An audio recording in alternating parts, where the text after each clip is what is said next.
Hi, I'm Ron Futrell with Liberty.com. I'm going to explain to you why Sharron Angle is going to get my vote here in Nevada. Now, I can make this just a simple editorial and explain that she's going to get my vote because she's not Harry Reid. But you do want me to go a little longer than that, don't you? That'd be great. Okay, yeah, I do need a little more time on this thing. But I can end it right there, and that would be enough, certainly. But I really don't like voting against a candidate. I like voting for a candidate.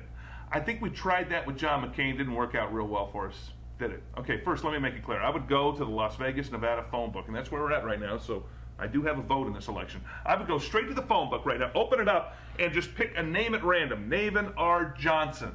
I would vote for Navin R. Johnson before I would vote for Harry Reid. I like my chances better in that case. But in this case, we don't have to. We've got Sharron Angle as a candidate. Okay, this race in Nevada has denigrated into a he said, she said battle right now, because that's the only way that Harry Reid's going to win this race, okay?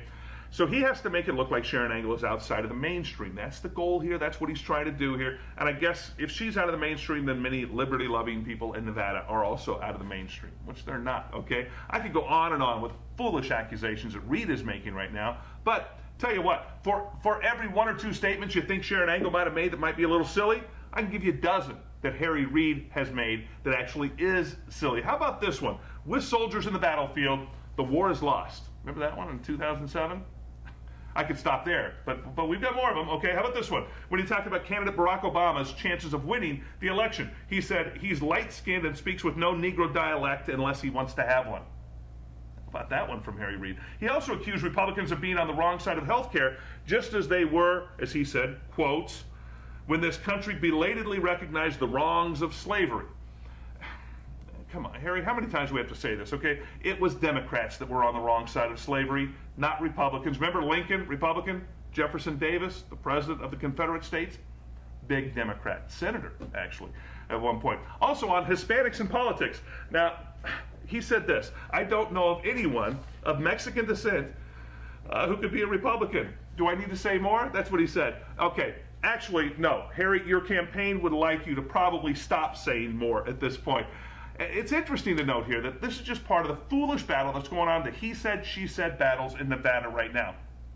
Angle has not yet begun to fight on Reid's level, but I hope she does at some point and mention some of these foolish statements that Reid has said over the years here, certainly, and show that it's Nevada's senior senator that is far from the mainstream in this state and in the country, for that matter.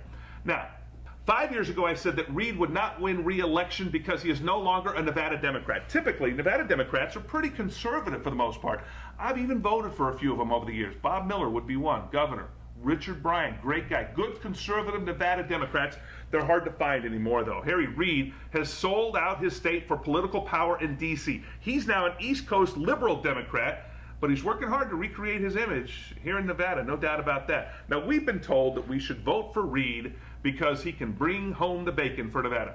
3 points I want to make on this, okay? 3 points here. First of all, if that's what he's supposed to be doing, he's not doing a very good job of it. Nevada is 49th on the list of states in so-called stimulus dollars. Second, I don't like the idea of sending our cash to Washington, D.C. and getting a portion of that cash back. If you want to check that out, check out what's going on with the Department of Education, certainly, right now. Thirdly, we're out of bacon. Harry, we're out of bacon. You got that? Okay? There's nothing back there anymore for Reid to bring to the states anymore, unless you want to say IOUs to our children and stuff like that. That's not bringing home bacon. It's not bringing home the bacon to Nevada. Okay, finally, and this is the kicker. I will vote for Sharron Angle because she's going to vote like me 90% of the time when she's in Washington, D.C. Ultimately, that's why you vote for a senator, isn't it? That's why you vote, because they're going to vote like you. They are representatives. That's what they're supposed to do. And the bottom line is Harry Reid does not represent me or the state of Nevada anymore.